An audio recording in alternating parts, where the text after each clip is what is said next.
Ananam of Triglav Games is back as my first returning guest. The team at Triglav is about to finish up work on the vampire class they crowdfunded earlier this year, and they're at this moment running their second crowdfunder called Boggits of Kingsmire. They're bringing the frogs and the swamp to draw steel in full force. I'm John Denor, and this is Goblin Points.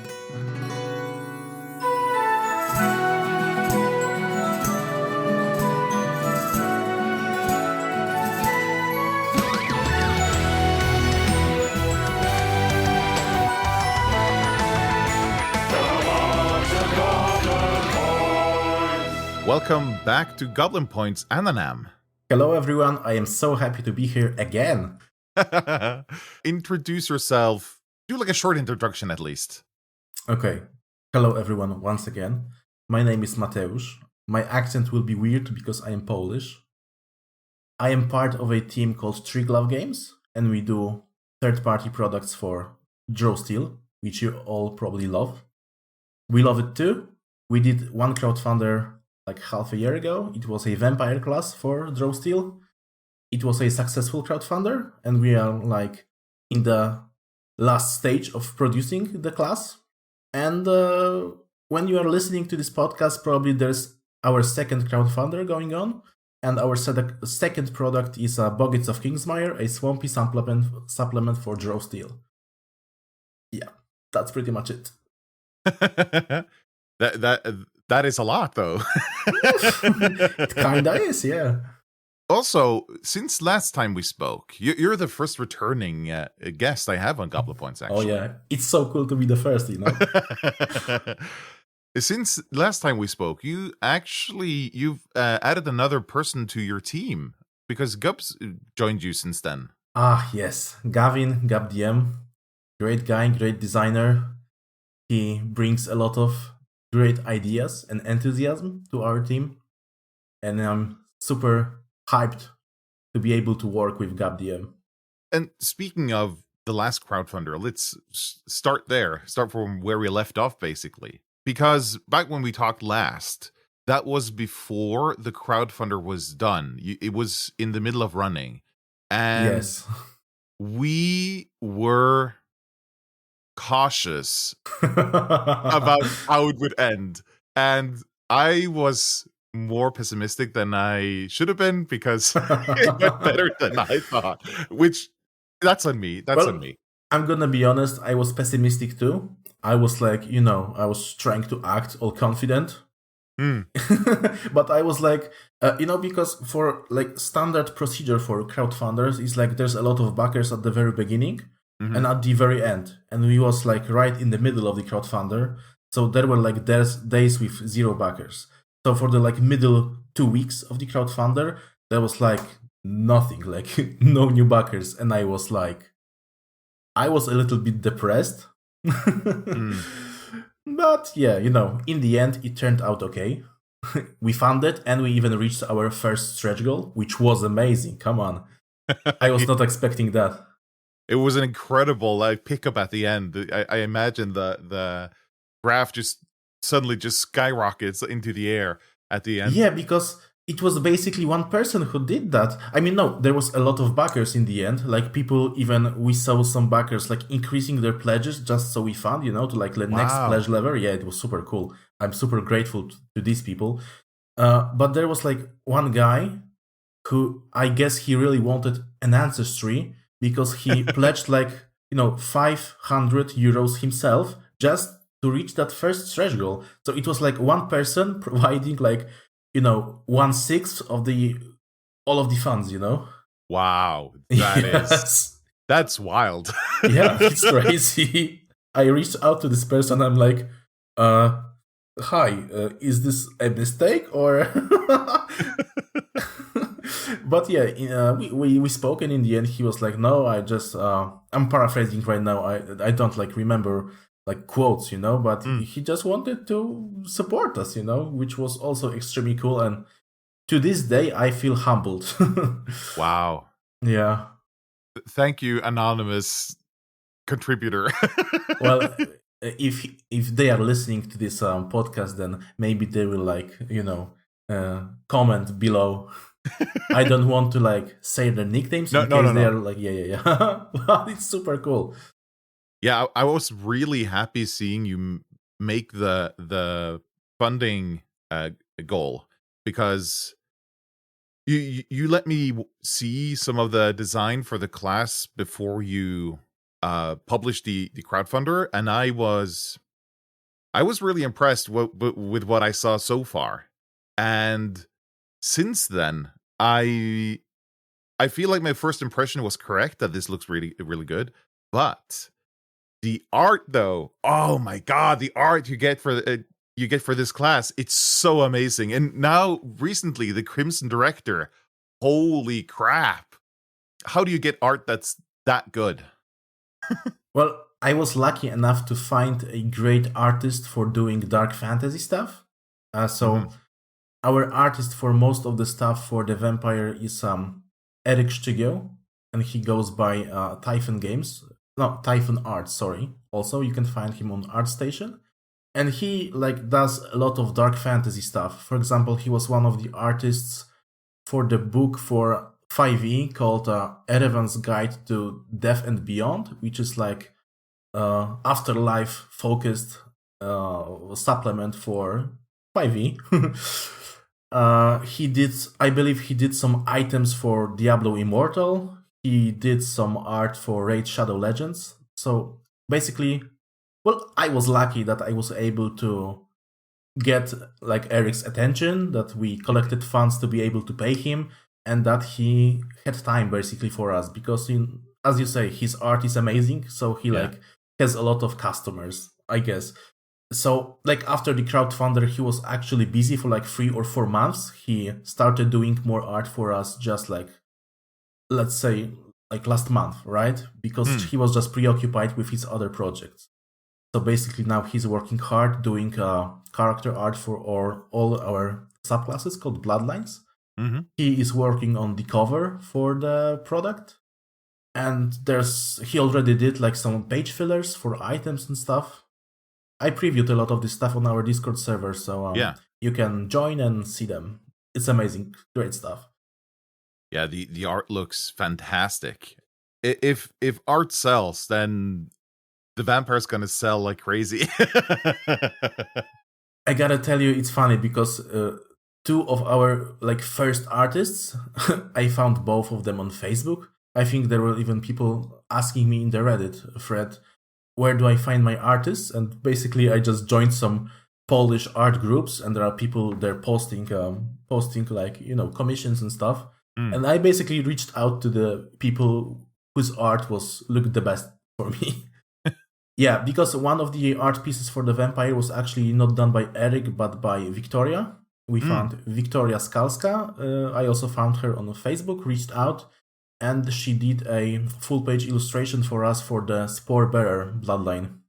Basically, Spore Bearer is a kind of vampire that is like infected with spores, you know, so the Spore Bearers basically spread the spores, and they've got like these growths on their skin, and they can produce like growths on their enemies, they can poison their enemies, they can like rejuvenate their allies who are also like infected with their spores. So it was important for me to showcase how different spore bearers can look like. So what Victoria did is a like more colorful piece with an elven spore bearer, which is like covered in vines and the flowers, roses, you know, and he produces this like thorny vines from the war dogs, because in the picture, in the illustration, the vampire is fighting some war dogs. So it was first take, the flowery spore bearer, and Eric did another piece for us. I think I also showcased it in the Discord server. And Eric's spore bearer just looks like it's like infected, sick. He's got this like bloody pustules on their body, on the character's body. And it like manipulates some, you know, goop, some miasma, you know, this kind of stuff. Pretty disgusting, pretty dark fantasy. So you can see these like different takes on the spore bearer. You can imagine it's just like kind of goop, you know. You can imagine it's like flower pollen and the flowery sprouts. You can also imagine it's like, you know, fungal growths, you know. So there are many different ways to visualize a spore bearer vampire. Yeah, I've been really impressed with the art drops that you've done in the Discord server. It blows me away every time. I'm such a big fan of the art you've gotten. And I am so happy to hear it, John. You know, the biggest compliment I've heard was some person on Reddit actually outraged when I posted pre-orders opened post on Reddit because I provided the art from Victoria, this flowery spore bearer there, and someone was like, "You should put powered by Joe Steel there because it looks official, like official stuff." And I was okay. So if our art looks like official MCDM art, then we are doing a lot of things good, I think. Yeah, that's a compliment. Oh yeah, it's a compliment. So, you know, from the very beginning, my goal was to have like art second only to MCDM, basically. I honestly think you've succeeded. Yeah, I can't stop. I'm just gonna have to stop myself gushing about the art because Okay. I think it looks fantastic. Yeah. So today, the day we are actually recording, I am awaiting another piece from Eric. I am waiting to get the Noxious Stalker kind of vampire, which was inspired by the Xenomorph from the Alien franchise, you know? Oh, yes. So this is the vampire that's like, you know, walking on walls, jumping huge distances, spewing acid all around. Basically a Xenomorph in the humanoid vampire form, you know? So I'm waiting for a piece on the Noxious Stalker. I hope to get it today, but even if I get it like, you know, in 2 days, the art will probably already be previewed by the time this podcast drops, right? So if you're interested in the Xenomorph vampire, then come by our Discord server and there it will be probably. Hot tip. Yeah. And speaking about art, we've gotten to see the cover of your next project, next crowdfunder, the Yes. Boggits of Kingsmire. Yes. And I have to say, the art for that, once again, really, really good. I'm also happy to hear that. Yeah, so we went for the crazy variant of the art. Like, the artist behind the cover for the Boggits is Victoria. So Eric did a lot of stuff for the vampires, and now Victoria does a lot of stuff for the Boggits, because it's not the last piece that we will get from her. And you will actually see another piece from her in the crowdfunder page. Oh, nice. Because like also as we speak, like literally in this moment, she's finalizing the region map we'll be getting for the region of Kingsmire or Kingsmare. We can talk about the difference in a minute. But yeah, Victoria did the cover. She prototyped a lot of different, like, you know, poses for the frogs, a lot of different, like, you know, architecture, I don't know, template for the illustration. Right, yeah. And basically, this time we did not play it like super safe. We just chose some more interesting poses for the Boggits, and that's probably why one of the Boggits, the warrior one, is like, you know, he's not standing on the ground. He's like sitting on his spear that's in the water, and the Boggit is attacking with a tongue, you know? Yeah. That's probably my favorite part of the whole thing. so sometimes you gotta risk it, you know? I love it. I think it just looks really good, and it really I think it really sets the tone, and I kind of want to touch on that too, because the tone from the vampire and then to the Boggit is so different. Both in the art style that you've gone for and the art direction, but also it seems the Boggit's a much more, I don't know, happy, lively. I don't know. The colors really give a more like upbeat yeah kind of feel, especially contrasted to a lot of the vampire stuff, which is so dark and really grim fantasy. Yeah, we wanted to show the playfulness of the Boggits. Yeah, they are just eager to be fighting, you know? Yeah, like commenting on the tone, it was not like we didn't do it just to like contrast, but there are like some things we are interested in doing, you know? So for the vampire, you might be remembering that basically one of my Triglav teammates inspired this whole product. Like, he really wanted to do the vampires, right? So he's the vampire guy. He wrote some fiction. We prototyped the first version of the vampire together, So basically, Kamil inspired me to start work like as a lead designer on this project. As for the frogs, the Boggits are the frog people. I hope maybe like John will put the illustration in the YouTube video or something, or at least a link. So the Boggits basically are a result of a campaign we played like 5 years ago. Oh. Yeah. So we played. It was we started a new campaign. We played that. I think it was 4E for a time.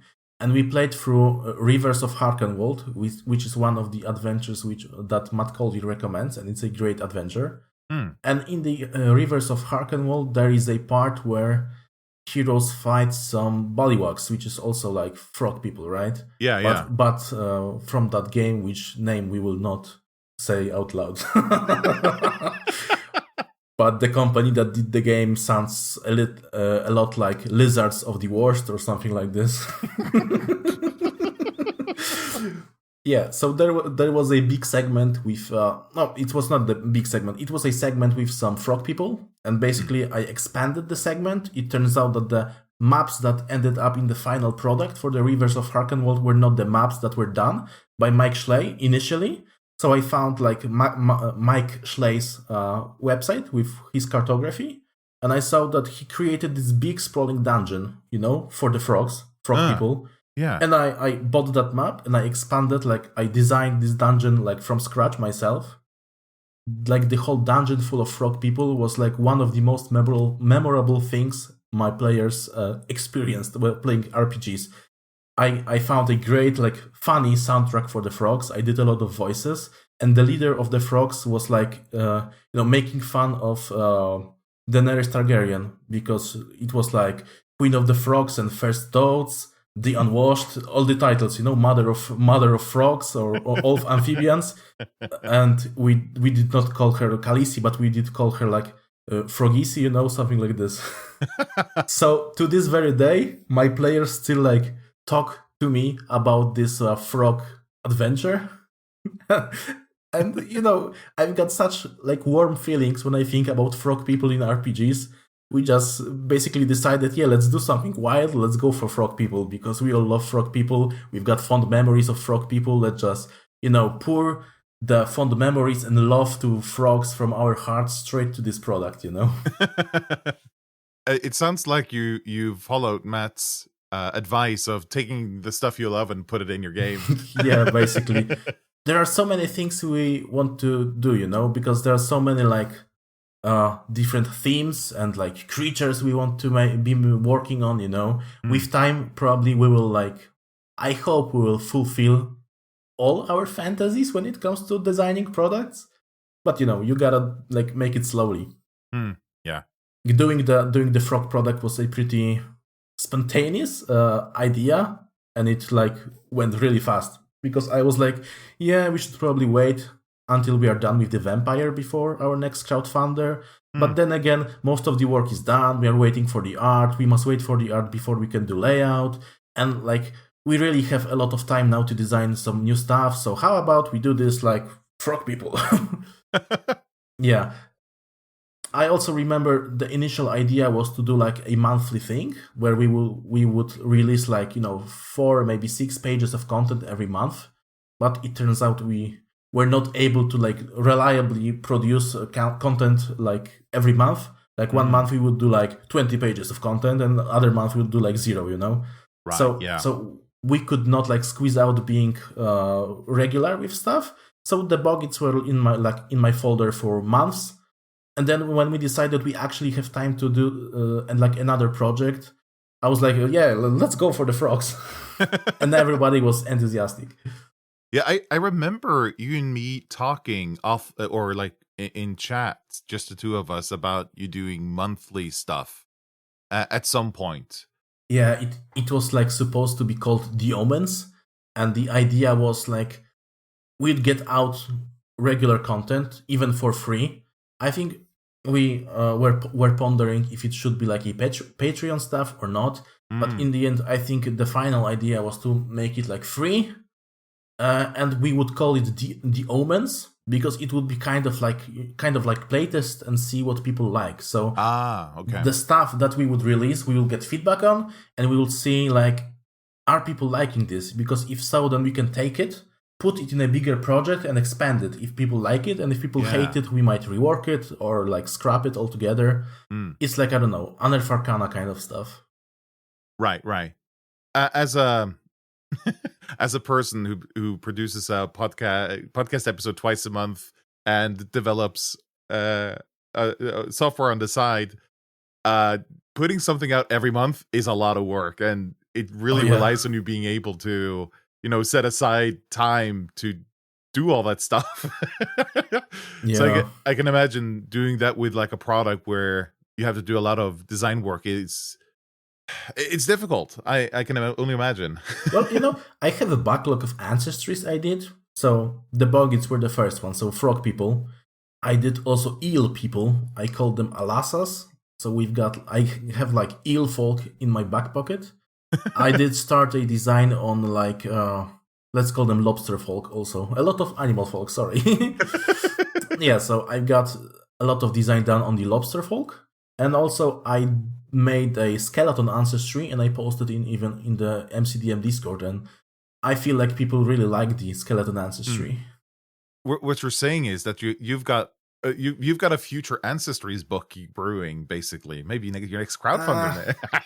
I don't think this will be an ancestry book.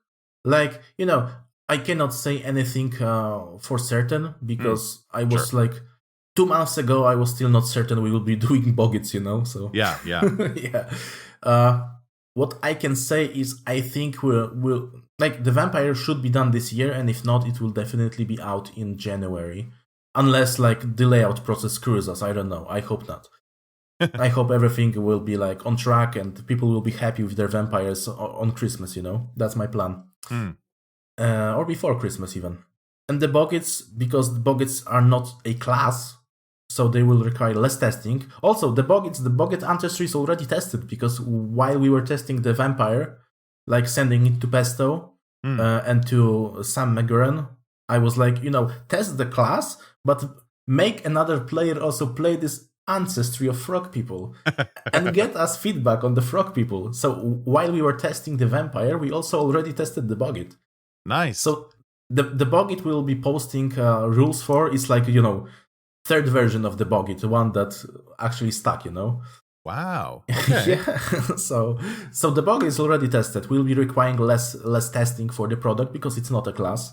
And there will be, in general, I don't want to say less mechanics, because there will be like, titles, downtime projects. There will be a lot of items. Yeah. There will be monsters. So there will be a lot of mechanical stuff, but none of the mechanical stuff will be as complicated and intense as a whole class, So I feel like I don't want to promise right here, right now, any date, but I feel like at the beginning of the second quarter of next year, we will already have like the written stuff done, and all we will be waiting for will be like, art, and we'll be doing layout and stuff. I hope this product will be out in the second quarter of next year. Or if not, then definitely maybe around the beginning of the third quarter. So with this timeline, with us, I hope being finished with this stuff like around, I don't know, March or April, I think we can say we will be able to start work on our next project like around March or April, somewhere in spring, Yeah. So, if everything goes right and we will be able to do stuff, then I hope on spring next year, we'll be having our third crowdfunder, but right now we have no idea what it will be. Yeah, but like we want to do a lot of stuff. Monster book would be a good idea, or Gab suggested a book called Oops, All Solos, which will be just solo creatures. I really like that idea. Yeah, because there are not that many solo creatures, and many directors would probably like use a lot of solo creatures. Because I feel for a group of heroes, they should not face the same solo creature twice, basically. Yeah. So I think there should be 10 different first level solos. I'm not saying we'll be doing 10 different first level solos, but I feel like there should be more than 2. And I think there's, in the core book, there's like 2 or 3, probably 2. The Ankek and the Werewolf, right? Yeah, isn't the Ankek a level 2? No. No, it's level 1. It's level 1. Oh, yeah. Then it's 2. Then it should be 2, yeah. Yeah, and for the second level, there's also like 2, the Thorn Dragon, and the Hag is level 3. I don't know what second level also. For level 3, there's a green hag and the bone collector or whatever it's called. The bone mech, basically, I think. Yeah. Is it the Ashen Hoarder? Yeah. Something like this. Yeah. Bone collector, close enough.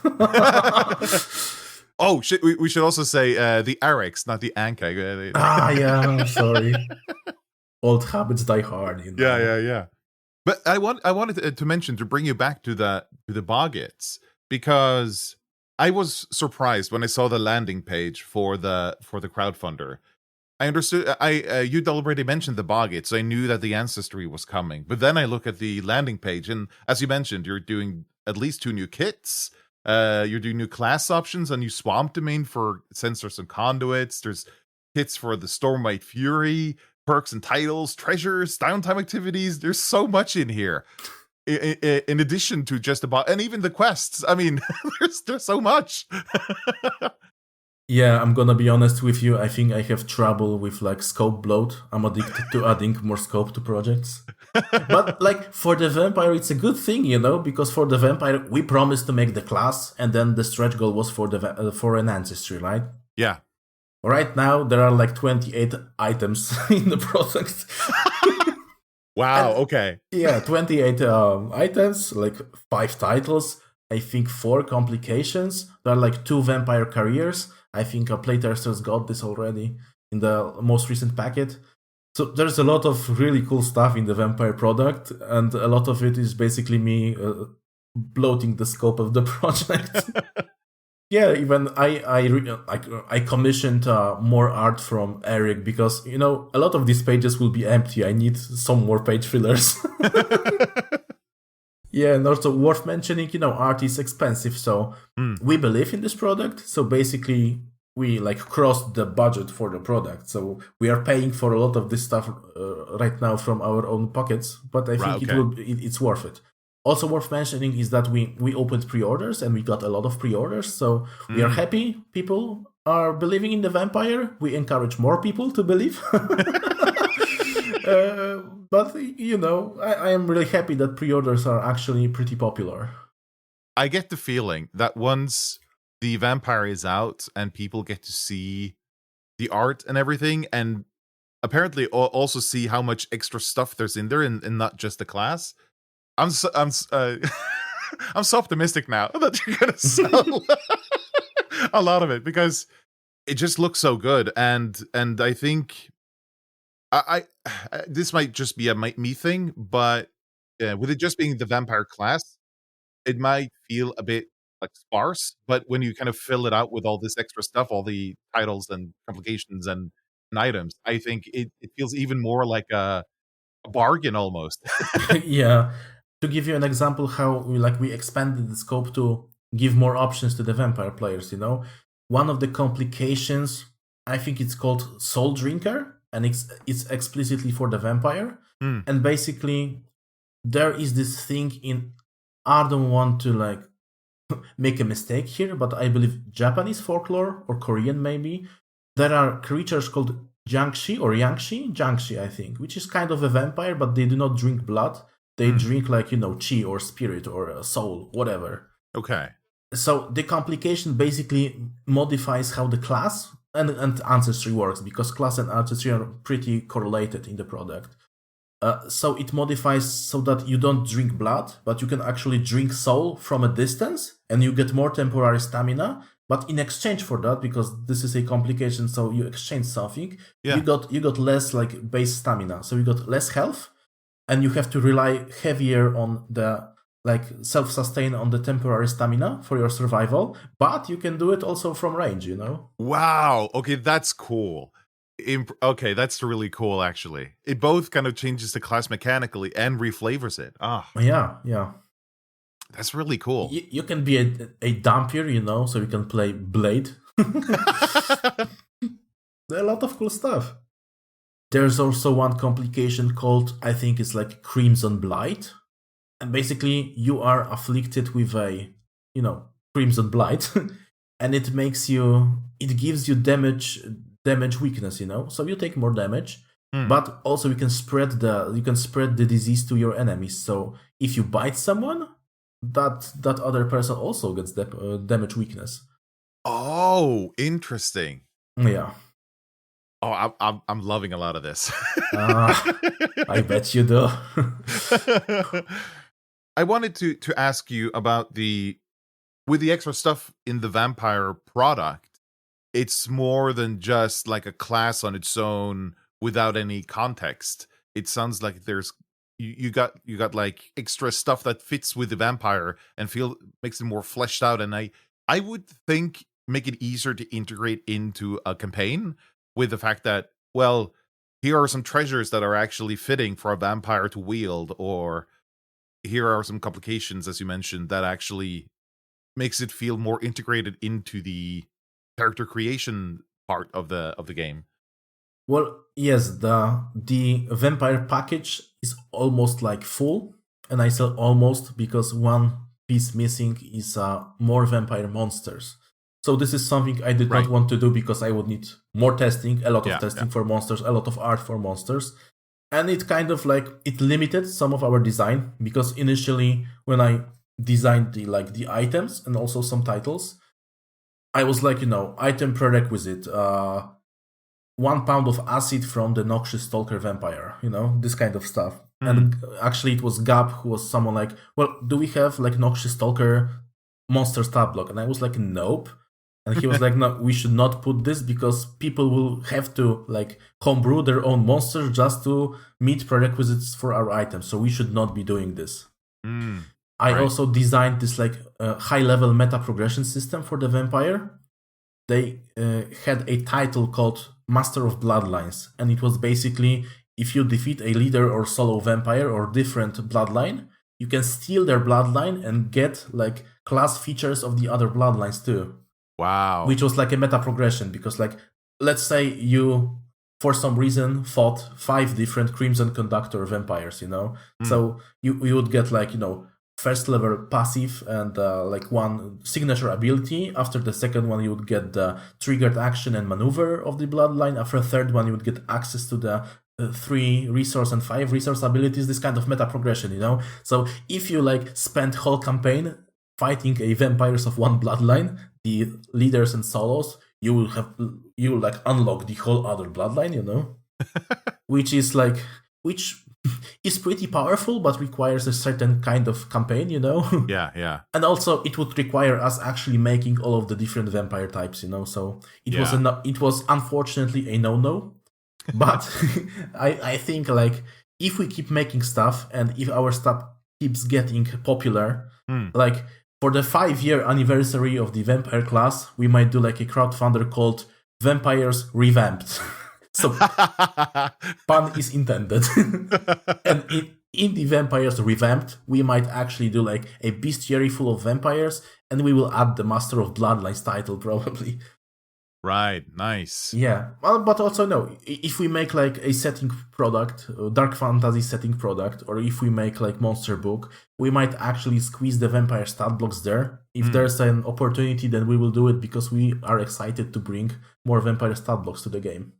It sounds like that's a lesson learned from the vampire then that you've brought onto the Boggits of Kingsmire, where you're kind of fleshing out a lot of, you've added monsters and you've also added the gazetteer for the surrounding region. It sounds like you're making sure that the ancestry is not like appears in like a void, where you're also adding all this extra stuff around it to make it more applicable or make it easier to use. Well, basically, we want this to be like a bigger, more fleshed out product. I admit that it was part of me that wants to feature bloat. But also, yeah, as you say, we did not want to put an ancestry in a vacuum, because for me, just ancestry alone is not really a product. It's like, I don't know, I don't want to say bad things about anyone who just wants to sell an ancestry. Like, No. consider Pesto, who did a Cobalt Ancestry crowdfunder. It was super popular, and the Cobalts are great, and I am super happy with the product I received because he sent the PDFs, the version of the PDF already. So, like, his Cobalt crowdfunder was great, right? But I did not want our product to just be like an ancestry. Basically, I wanted to do more, and with frogs and with swamps in general, because the theme is both frogs and swamps. With the swamps, we really could do a lot of really cool stuff. And yeah, because we did not want to make it in a vacuum, we decided to like, let's bring part of the setting to life, basically. Yeah. You're not doing a class in this one. Yes. But one of the questions that was asked by patrons was, what have you learned about class design since starting working on the vampire? Well, the best advice for creating your own class was actually given by Matt Colville very recently. Oh. Because he said just prototype the first level and see if it works. Which is kind of cool because my vampire prototype was like up to level 3, like 4 subclasses. Wow, yeah. I am happy to report that most of the design I basically previewed that like over half a year ago survived to this day. So the initial design was pretty good, it turns out.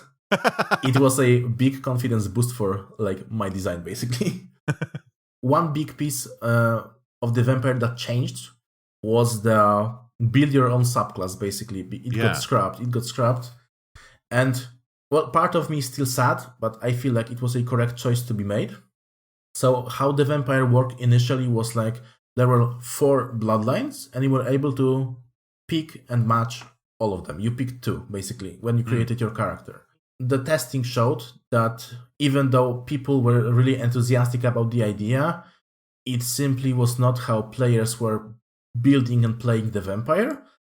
Almost literally, the feedback was, this should be preserved no matter the cost, you know? Like, there was feedback from players, this is so cool, it got to stay.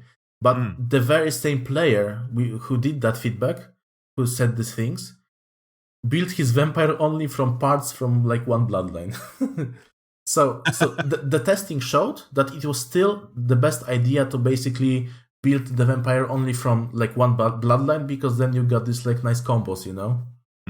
Okay, and yeah. Even if we did like pick from this, pick from that, there some bloodlines, like there were 2 melee ones and 2 ranged ones. So if you picked the 2 ranged ones, you probably got better like flow of combat than if you picked ranged and melee one, you know? So basically the synergy was better for some combinations than others, and we could no longer pretend like, yeah, you can pick whatever, it's gonna be fine. It would be fine, but it would not be the optimal way to build and play the class, you know? Okay. Yeah, and also like we learned why the conduit works the way it works. Basically, with the conduit, you're picking 2 domains, but the domains are very like narrow in scope.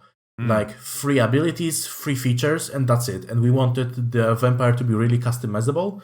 So we provided a lot of options for like both bloodlines, and we wanted you to choose from this, from that, a lot of abilities. Right now, each subclass has like 14 abilities, which is a lot because normally they got 6, you know? Normal MCDM subclass has 6 abilities. We've got 14, I think. So we wanted the bloodlines to be really broad, and for this design to work, they really needed to be narrow. And I said, I don't want to have narrow bloodlines. I made them so that they're broad. So I think the idea of pick your own subclass should be scrapped for the reasons I mentioned. But yeah, like going back to the question, I think you should just pick a cool fantasy, a niche that you want to fill, some flavor niche. I am a fan of building the classes like top down, so from the flavor to the mechanics, not the other way around. Right. So pick a flavor you want, pick a niche you want, and basically try to abstract out the cool things about it and like build mechanics based on the cool stuff. One of the controversial parts of design for the vampire is the thirst accumulation. There is this table like the Fury's table or Null table with resource, you know. So your class resource is thirst, and if you accumulate thirst, you get both the benefits and drawbacks, because when you are thirsty, you are becoming this, you know, you gain the bloodlust and you lose control of yourself because you're like, you want to drink blood, you know, so you can't control yourself that well. So you got some drawbacks, and some players really did not like the drawbacks. Once we got a really extreme piece of feedback from a player, which was like, it doesn't make any sense because other classes do not gain any drawbacks. Because there's so much to track already, and you're like, throwing logs under my legs, this kind of stuff. And I was like, okay.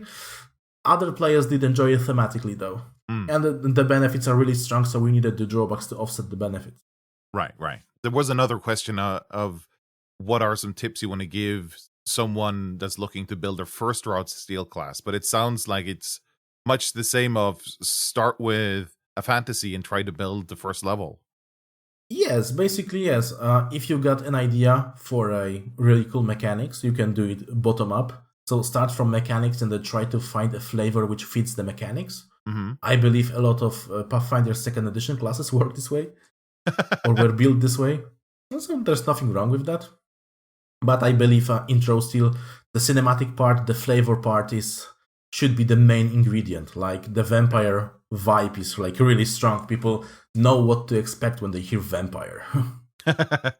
How do you know that you've got enough stuff for 10 levels? Because I imagine designing something for first level, okay, that's fine. I can maybe make some up for my fantasy. But then I have to design 9 extra levels and kind of make sure that I reach the right power level, I think. Do you have any tips on how to know that you've got enough like stuff to fill all the levels? Well, for the vampire, it was actually, I had the opposite problem because there's so many different things, different features I wanted to fit in. I basically have to take some of them out for the class not to be like too big. So some of the ideas, some of the like abilities for the vampire I put in a vampire perks, like turning into mist, turning into a bat or a rat, or this kind of stuff. I've put it as optional stuff as a vampire perk. So there are like 10 vampire perks also for the class. And whenever you take a normal perk, you can take a vampire perk instead. And it's usually stuff that's used not in combat, but you can totally turn into a bat or a mist during combat as well. But most of them do not work during combat. So some of the stuff I had to like put out of the class literally because I got too much material to work for, and something had to be cut from the class itself. Wow. Okay. Yeah. Also another design that sprouted from this was the vampire evolution. So there were also a lot of like combat features I wanted to add to the class, but the number of features I can give a class is limited. So basically I made like 12 of them, spread it around 4 levels, and made them choose. So at level 4, you choose one of 3. At level 6, you choose one of 3. At level 7, you choose one of 3. And at level 9, you choose one of 3. So yeah, these are called vampire evolutions. Wow. They are pretty cool, pretty strong for combat. Oh yeah, they are pretty strong.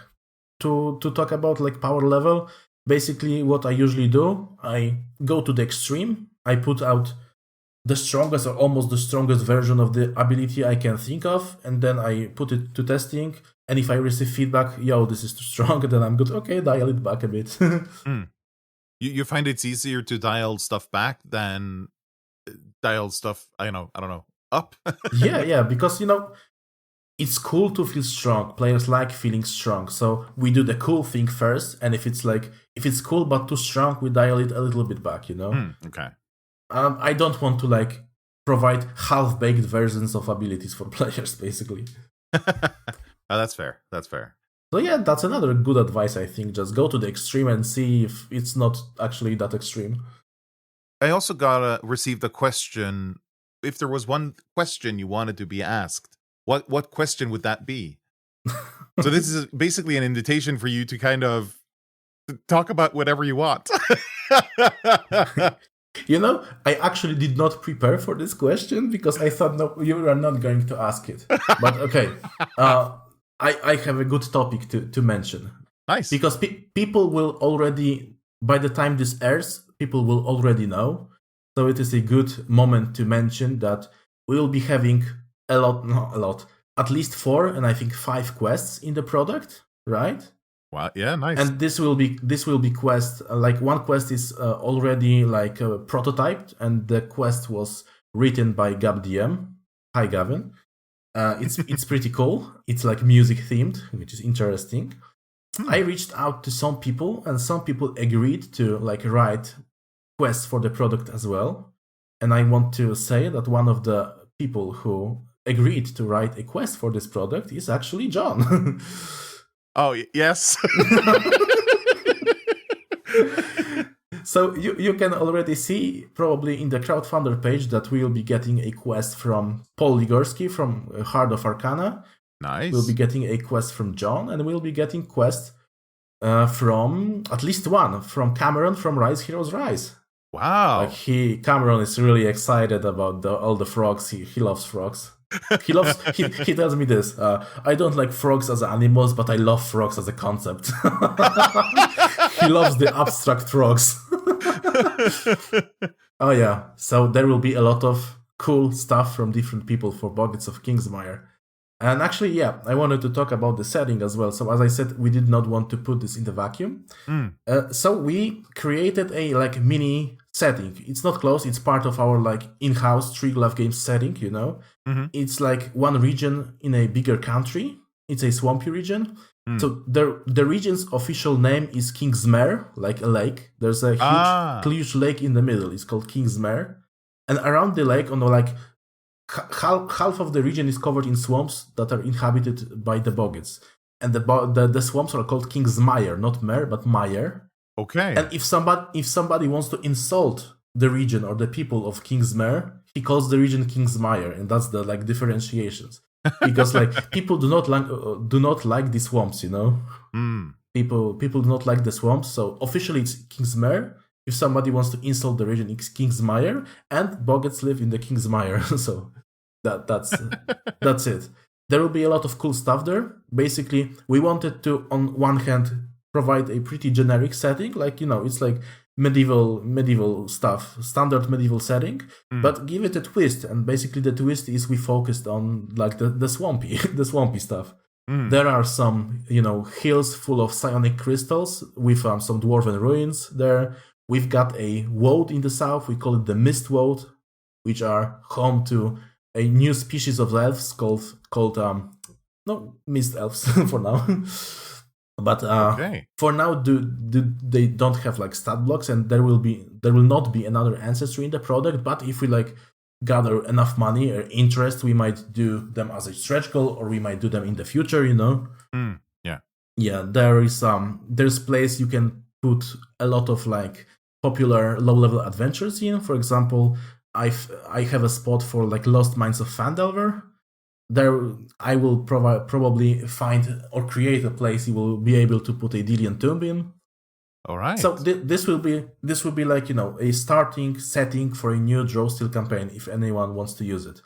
There will be quests that you will be able to play in the setting with pre-made material, but there will be a lot of like cool stuff in the Gazetteer that you will be able to come up with your own, basically. We've got some really crazy monsters. For example, this is like Gab DM's idea, and he already did the like 2 passes on the monster family for this. So in the swamp, there's this region called Honeymarsh, and it's inhabited by wasps that make honey.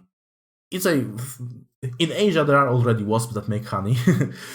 So we've got these wasps, and they create this hallucinogenic honey, and it's one of the like stuff that people fight over. So like people want the honey for being high, basically.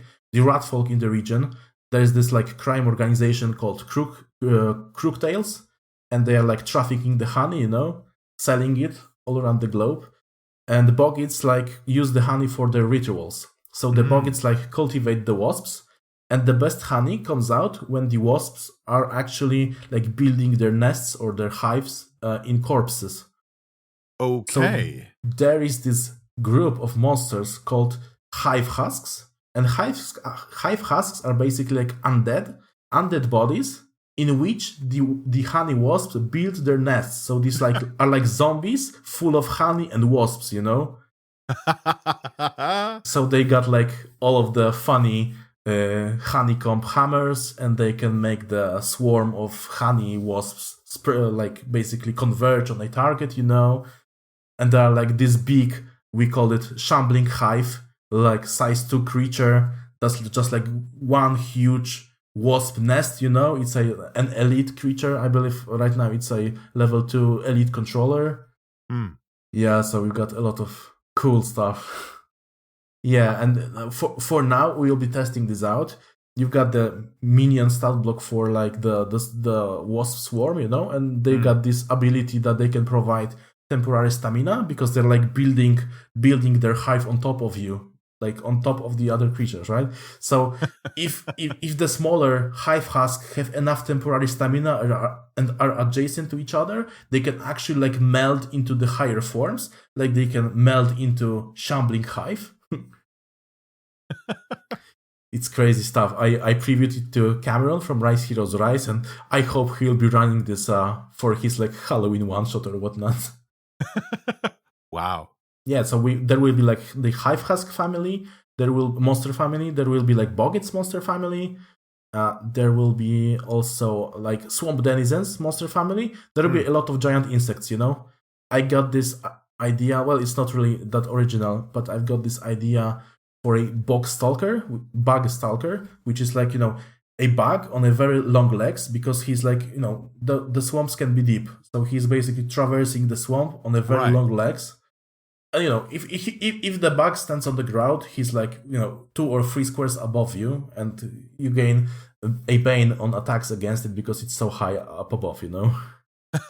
Yeah, and he's like, there's the Box Strider Architect, I believe, and the Architect can like basically throw up with concrete on you, so he will be like making you stuck in place, like cementing you on the. It's called Architect because it like, you know, spews out cement on you. This kind of stuff. Wow. Yeah, I think there is another cool thing. There is a title which I named basically at the very beginning, Small But Deadly. And it's like title, if you as a smaller creature defeat a leader or solo at least 2 sizes bigger than you, then you've got, you know, title with the choices for bonuses against, you know, bigger creatures basically. I think right now it's called Mighty Might. Yeah, you know, it's a lot of fun working on this stuff. It's a lot of fun designing this stuff. It's a lot of fun talking about this stuff. It's super cool. Yeah. Even when I talk right now about this, I am super excited to be doing this. We're closing in on the hour, so we're going to have to end it here. But before we go, I have asked you to bring some kind of recommendation again. So what have you brought this time? Okay, so I'm going to be making one recommendation and I'm going to be making one request, if you don't mind. Oh, okay. So my recommendation for now is, last time I had like 10, you know, but this time I just have one. And this one recommendation of mine is Hollow Knight Silksong, which is a Metroidvania game that came out recently. It's amazing. It's everything I dreamt of and more. Nice. I don't recommend it to like newcomers to the genre of Metroidvanias because it's extremely difficult, to the point of some parts of the game being masochistic on my part to be playing this. Like some parts of it are so hard, but it's at the same time it's so worth it. If you want to start with Metroidvanias, I recommend just playing the original Hollow Knight. Or if you like hardcore dark fantasy vibes, just go for Blasphemous. Oh, okay. But if you play through the first Hollow Knight, then be my guest and go buy Silksong. It's an amazing game. It's really cheap. It's an indie game, but it's just, the world is beautiful. The music is amazing. The storytelling, the mechanics of combat. Like for me, it's like best game of the year, or maybe like of the last 5 years, because it's just so perfect. Oh my god, Team Cherry did such an amazing job. Like it's a colorful game about bugs in underground, you know, but it's so beautiful. There were at times I had like literal tears in my eyes because the storytelling with the music is just so breathtaking. But I'm also an emotional guy, so. Okay, John, I am making a formal request. Okay. You cannot cut this part out of the recording. Because very often you ask, who should I invite to the Goblin Points? You ask that publicly. and I am making a formal request because there are some people which I think you should be inviting. Okay. And soon. So the no-brainer is inviting Cameron from Rise Heroes Rise, because he's like such a big icon in the community of Joe Steel, and I really think this would be a really interesting chat. Oh my god, I really want you to talk with Cameron. That's the first one. The second one is for you to invite Paul Ligorski from Heart of Arcana, because he's doing such an amazing job creating like adventures for Joe Steel. Yeah. He will be doing a crowdfunder really soon in November. And he also shared some news with me that he will be doing like a not with us. He will be doing a quest for us, of course, but he will also be working on a bigger product next year with some of the creators. I'm not gonna spill the beans here, but I believe it would be really interesting for you to talk with Paul, basically. Yeah. And the last person I urge you to invite is to invite Gavin, basically. Not only because he's now my teammate and like, my ally in game design, but also he's like very enthusiastic dude, full of really inspiring and wild ideas. Like he does the wild ideas. Like the Hive Husk was his idea, basically, because I do the standard boring stuff. Well, maybe not boring. Boggits are cool. But all the wild stuff you will find in Boggits of Kingsmire, that's probably Gavin, Okay. So, like, for example, one of the downtown projects we want to be doing is actually beekeeping. You will be able to produce different kinds of honey. Of course. And yes. that was Gavin's idea. I'm just gonna call it now. Beekeeping is gonna be the next fishing. Oh yeah. Yeah, we want to provide alternative results for fishing, because fishing in a swamp should have different results. Of course, yes. All the cool stuff you will find there, I'm telling you.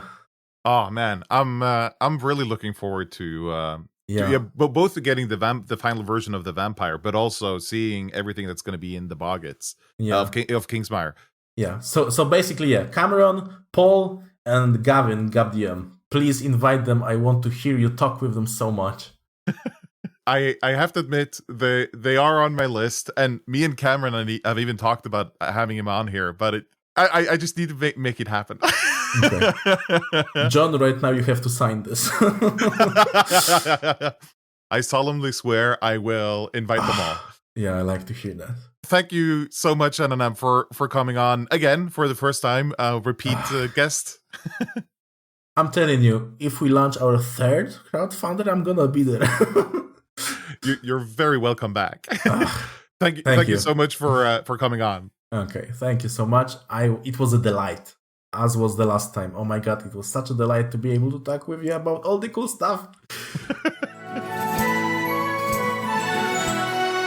Thanks again, Ananam, for coming on. And you'll notice I did not cut the part you asked to be left in. Ananam did contact me after recording, remembering that I've already had Paul on once, but I'd love to have Paul on again. He's been busy since last we spoke. The Boggits of Kingsmire crowdfunder is still running as this episode drops, and I highly encourage you to give it a look. There's a link in the show notes. I want to thank Seth Lang and Anton Kermola for submitting questions for Ananam. And if you want to be featured on Goblin Points or know of someone else who should be, just like Ananam just did, leave a comment on YouTube or Spotify, or send me an email on tips@goblinpoints.com. Links to everything, including this script, can be found in the show notes and on goblinpoints.com.